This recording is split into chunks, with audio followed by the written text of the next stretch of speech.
Yeah, good morning. I'm Justin Abrahms, and you might be able to guess that my topic this morning is that I'm going to talk about money. Show of hands this morning. Raise your hand if you consider yourself a professional programmer or you're in some other career track job like management, QA analyst, product manager, something like that. Perfect. So another one, show of hands, raise your hand if you do or expect to make more money than one of your parents. Okay, keep your hands up if you plan to make more money than both of your parents. Okay. And just as a control, raise your hand if you're willing to raise your hand this morning. I know it's early. All right, cool. Yeah, there we go. So let's get into that. This is a representation of all people in the U.S. How many of them do you think make at or more than an entry-level programmer? 15. 15% of the U.S. makes more than an entry-level programmer. If we, instead of individuals, talk about families, this is half of all families make less money than an entry-level programmer, right? And if we talk about senior engineers, that's just 4 people, right? 96% of Americans make less than a senior engineer. When we talk about families instead of individuals, that's 80% of families make less than one person, right? That one senior engineer. And I'm one of those little red humans, right? Why does this matter, right? First, this is an opportunity to be thankful, right? We're really lucky to be in this career and make the money that we do, or have access to make that money that we do. And second, we need to figure out how that money can work for us, right?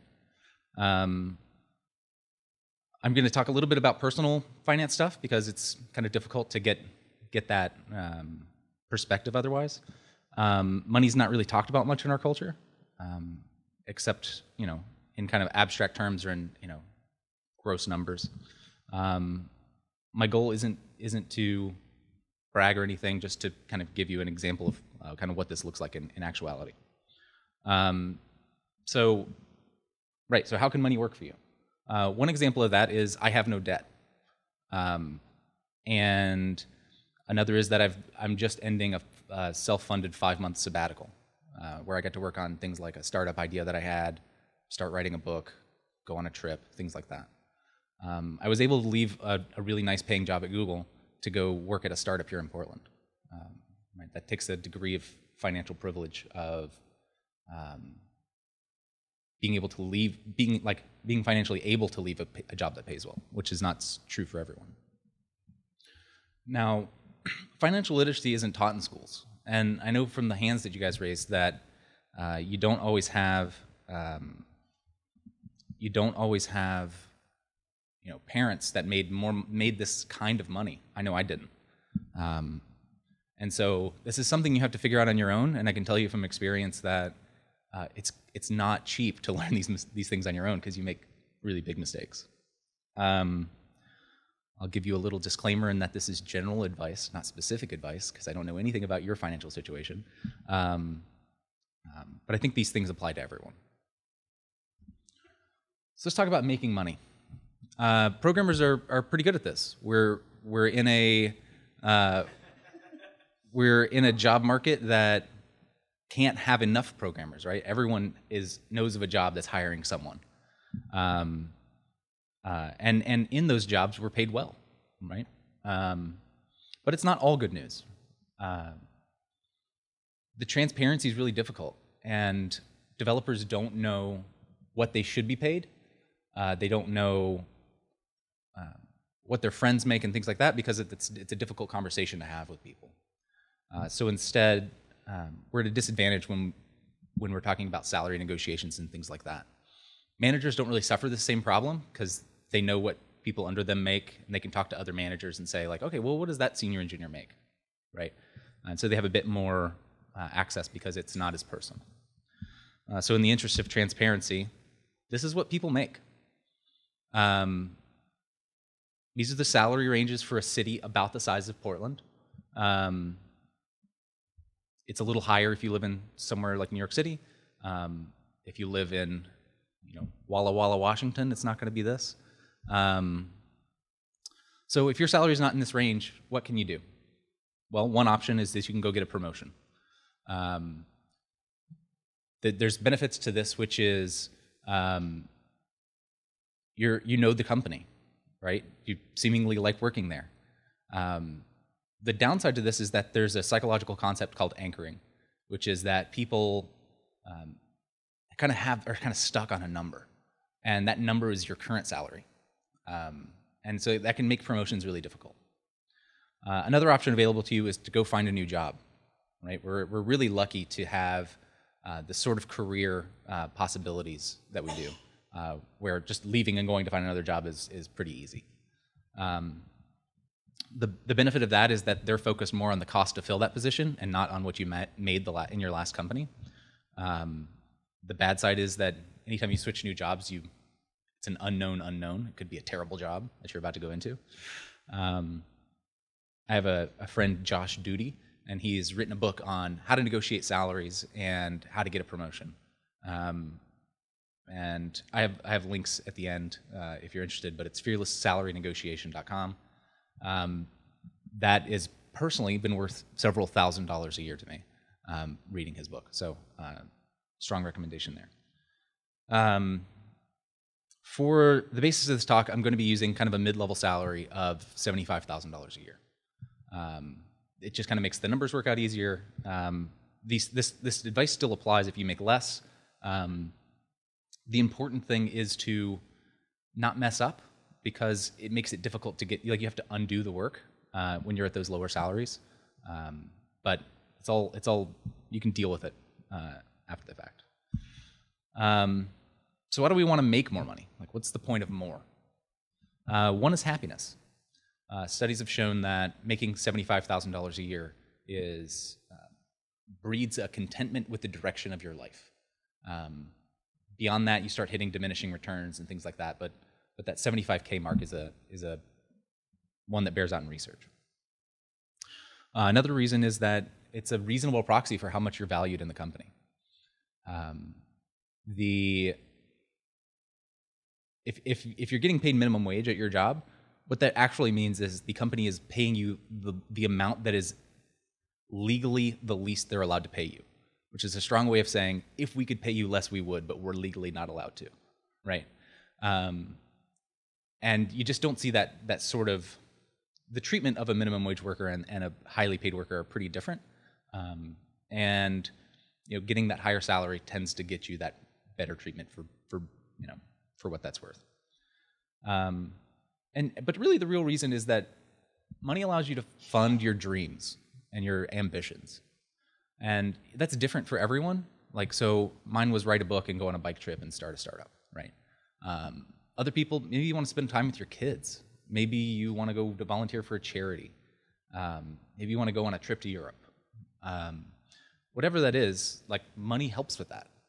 And the other important thing is that those are non-fixed answers. 10 years ago, someone asked me what I would do if I didn't have to work. And I said, I would go to all the tech conferences. I just think that'd be so much fun. And then, a few years after that, someone said, what would you do if you didn't have to work? And I said, oh man, I'd really like to work for startups for free so I can just get equity, which was a terrible idea. Thankfully, I needed a job, so that worked out in my favor. And now the answer is I want the ability to take a lower paying job that makes a difference. And so making more money is helpful in those pursuits, but you start hitting diminishing returns on this more money front, right? So at some point you're going to hit a ceiling of, okay, this is like we saw the end of the salary range is 120 in Portland, somewhere in that range. And once you get there, you're like, okay, well, I haven't hit all my dreams and ambitions yet. How do I operate now? And one is you make a relative difference, and you start budgeting. You start making your dollars go further. And so to give you issue a challenge, I would challenge you to live on 30 to 50% of your total salary. So this sounds insurmountable, right? But it's not. There's just like the 80-20 rule, the Pareto principle, if you're familiar with it. You put in 20% of the work and you get 80% of the benefit, right? And so we can do this by focusing on just some of the big things. Now this, yes, your choice. If you make less than the salary that we're talking about, it still applies. The numbers don't quite work out the same in terms of savings percentage. There is a minimum income that you need to exist. But following this same advice will put you on a track that as you make more money, you don't succumb to a thing called lifestyle inflation, where your life's not actually better. You're just like buying shit that's more expensive. And you're like, okay, well, instead of that $4 meal, and I'm now eating a $12 meal, and actually I still don't have that much money sitting around, and I still have to work every day and at a job I do or do not like, or whatever that is, right? And so the big three expense categories are housing, transportation, and food. That counts for about 65% of the average American spending. And we'll tackle these one at a time. Housing. Average family spends about 37% of their paycheck on housing. When we talk about this, mid-level engineer, that's about $2,300 a month on rent. Right. So this is information that's Portland specific. In cities like New York City, I lived there for a few years. It's expected that you spend about 50% of your salary on rent. So this is average. And so your $2,300 a month rent adds up to about $250,000 a year, or $250,000 over 10 years. Now that will buy you a lot of time working on your side projects, right? But you might say, Justin, you can't not have a house. We have to have a house, which is true. We know that from Maslow's hierarchy, that shelter's like one of the pretty low ones. But a lot of people think that bigger's better, and it's not. There's costs that come associated with a bigger house. You have more upkeep. You have to buy furniture for your big house. You have to heat your big house. Roofs go bad on a big house just like they do on a small house, and it turns out it takes more money to fix a bigger house because there's more shit to fix. So there's this spectrum of mansion on one side and something small on the other, and figuring out where you fit on that spectrum is really useful. So examples of places on that spectrum. So we have the need for shelter. At the very far end on the left side, or on your right side, is a tent. Like that satisfies your need for shelter, right? But no one here probably lives in a tent, and so like studio apartment, sharing a place with friends, houseboat, right? Tiny home, 1-bedroom house, 2-bedroom house, 5-bedroom house. Somewhere on that scale, you're transitioning from your need for shelter into a want for something bigger. And it's okay to have a want for something bigger. Just realize that you're making a trade-off, right? And the thing you're trading off is you're constraining your financial future. You say, but wait, I have a special need for a big house. I need that guest bedroom so my family can come visit. Well, the difference between a 1-bedroom apartment and a 2-bedroom apartment in Portland is about $200 a month. If you go to somewhere like Seattle, it's about $500 a month. Now that translates in between $2,500 and $6,000 a year for the ability to have a guest house or a guest room. Now I can tell you that $6,000 will buy a very nice hotel room for your family when they come stay for that week, and you don't have to heat it every year, and you don't have to pay power for those bills, and you get to kind of defer some of that upkeep, right? The same thing applies for offices. A co-working space at 10 Pod is $250 a month. And you get to use their desk, their Wi-Fi, their heating it, use their printer, get a conference room, for a relative, doesn't really matter price difference. There's also a social aspect, which you see more and more as you start into like kind of shared infrastructure. Working at a co-working space, you get this kind of free-flowing idea thing, where you're talking with people and they're asking you for help, and then job opportunities come, and it's actually a really interesting phenomenon. Let's talk about transportation. And transportation in America doesn't really mean bicycles; it means cars. The average house in America has 2 cars, and 35% have 3 or more. So that's a lot of cars, just to throw it out there. And a lot of people make the mistake of purchasing a new car. So we know from kind of popular culture that new cars lose value when you drive them off the lot. And so purchasing a new car is like purchasing a stock that you know the next day is going to lose 11% of its value, right? I don't think anyone in the room would purchase a stock knowing that the next day it's going to lose 11% of your money. So I would encourage you to avoid that.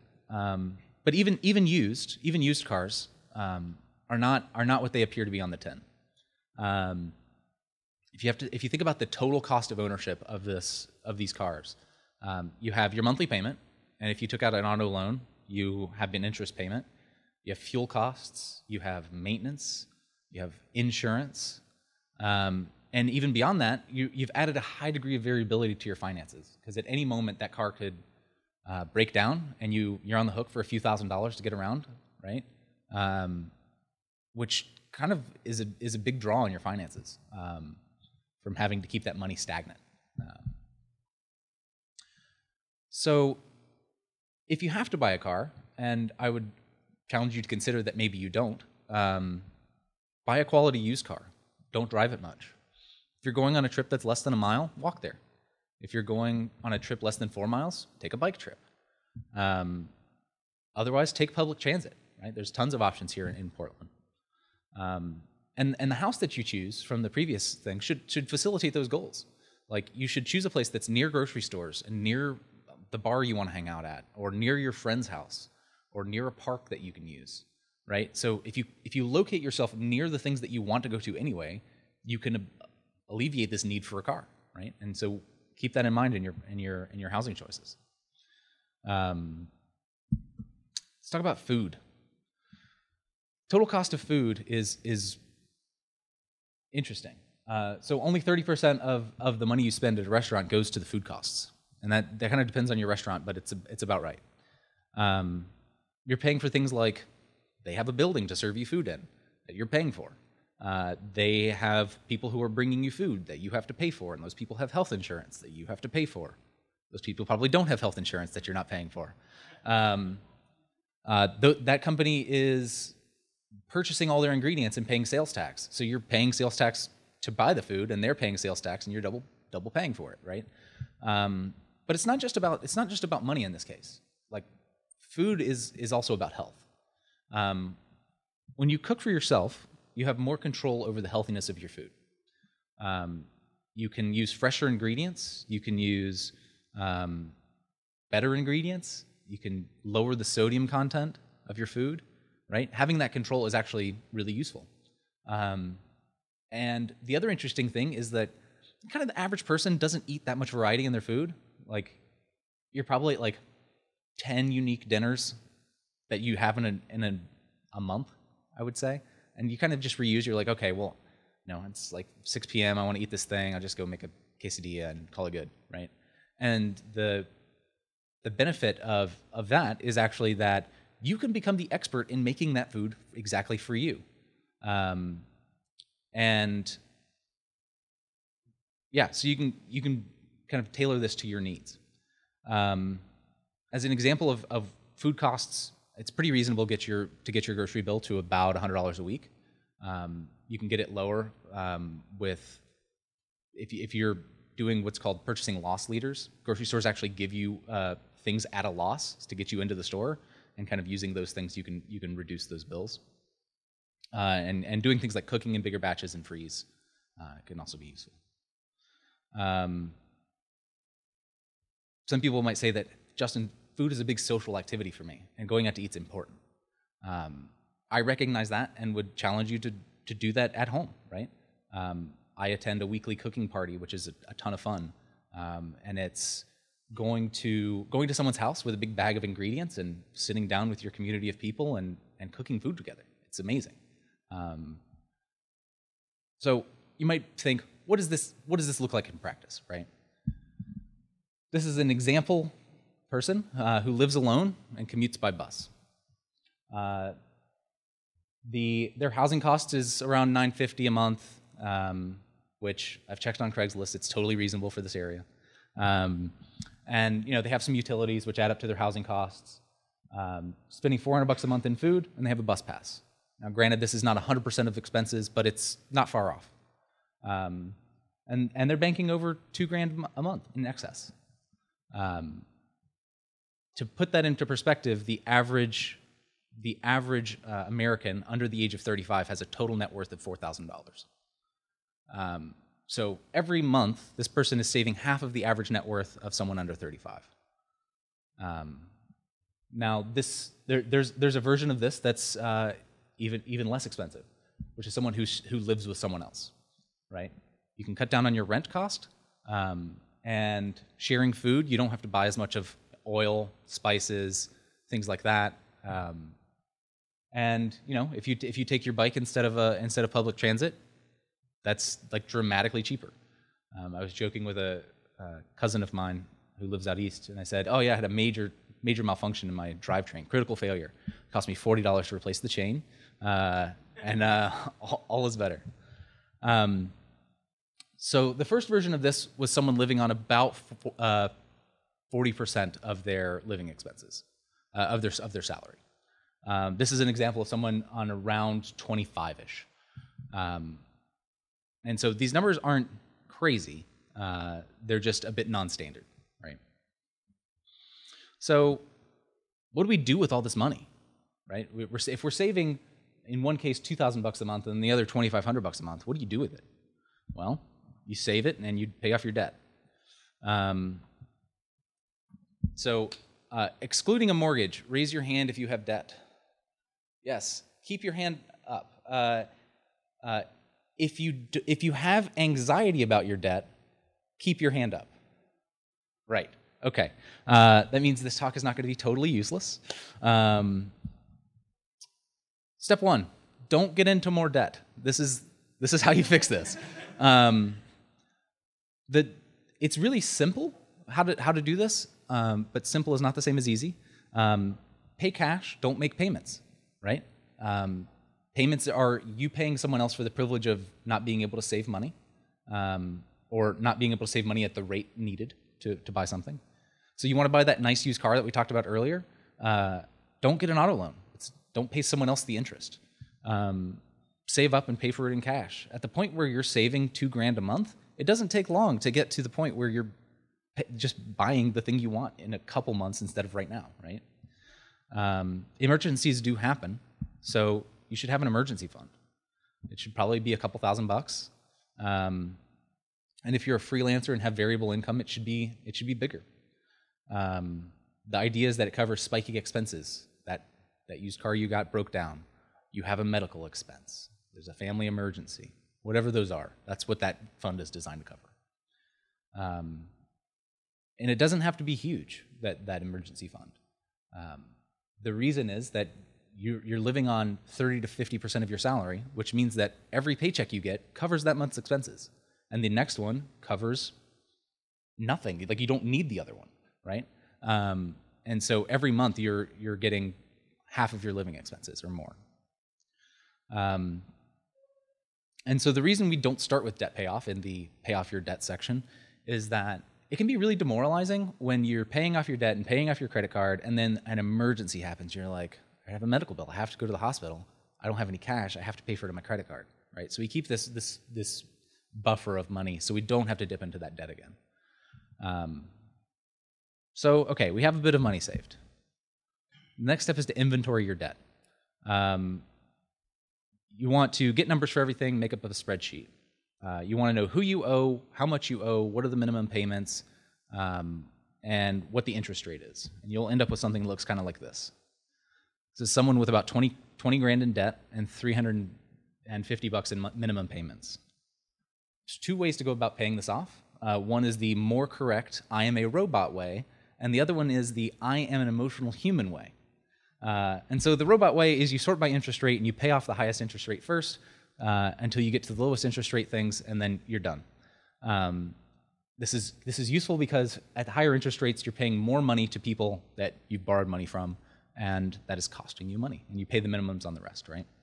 In the I am a human way, you pay the lowest cost one. It's a strategy called debt snowball by Dave Ramsey. And so we pay off this medical bill first, and then we take the $50 a month we were paying to the medical bill, and then we add it to this credit card. And so instead of $60 a month, we're paying $110 a month, right?